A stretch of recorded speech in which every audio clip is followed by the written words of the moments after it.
Ciao e benvenuto a questo nuovo video di mattoscacco.com. In questa partita vedremo come si può giocare la partita spagnola attraverso una nuova variante che immagino tu non abbia mai visto. Infatti si vede di rado giocare, anche perché io la considero una variante veramente poco corretta da parte del nero. Allora, vediamo subito quali sono le mosse.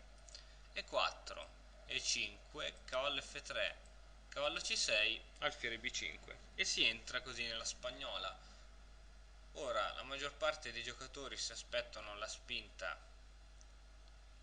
a 6, ma cavallo F6, D4, cavallo per E4 e D5. Ora il bianco costringe il nero a ritirare quel cavallo in C6. Il cavallo si ritira in E7 e ora qui si possono giocare tantissime cose.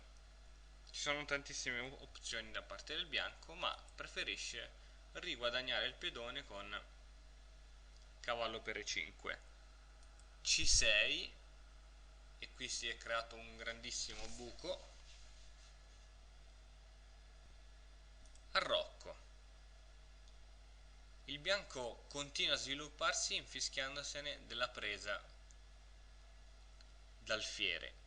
Infatti il nero non sta al gioco e gioca cavallo per D5, torre per E1, piazzando subito la torre sul re avversario. Il nero protegge il cavallo con l'altro cavallo.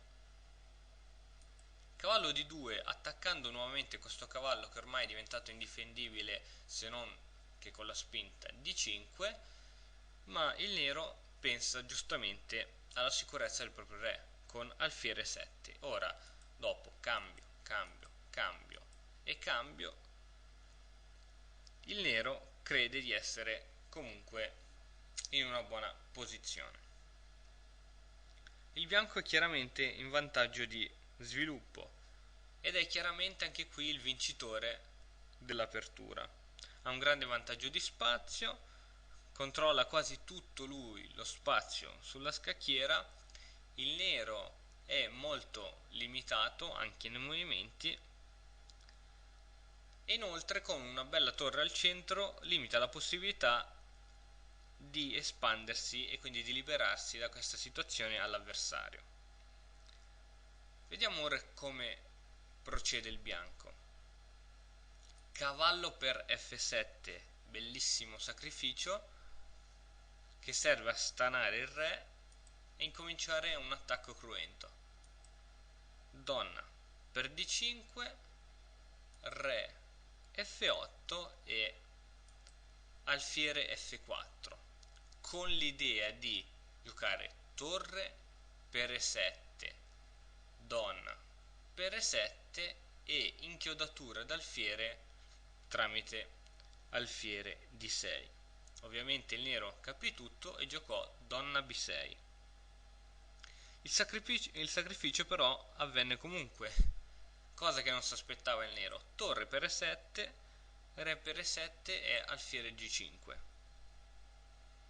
Il bianco ha dato un pezzo per un pedone e ora ha dato anche la qualità, ma nonostante ciò ancora l'iniziativa e un forte attacco. Re F8, torre 1 portando anche l'ultimo suo pezzo in gioco, alfiere G6, alfiere E7 scacco, re E8, alfiere D6, anche qui con l'intento di alfiere D6 scacco. Se andava in D8 il re, si gioca donna C5, donna C7 scacco matto. Il re capisce che il nero capisce che se va in D8 prende matto, perciò donna E6, preferisce sacrificare la donna. Donna H5 scacco, re D8 e ora è arrivato il momento di cambiare le donne. Ora vediamo questo bellissimo quadrato che forma il bianco con la sua regina. Donna G5, re di 7 e ora tramite l'alfiere camposcuro e la donna sulle case scure raggira il re fino a dargli matto. Donna e7 scacco, il re scappa, donna c7 scacco, il re scappa, donna c5 scacco, il re scappa sempre nella sua unica via di fuga, dopodiché donna e5 scacco matto.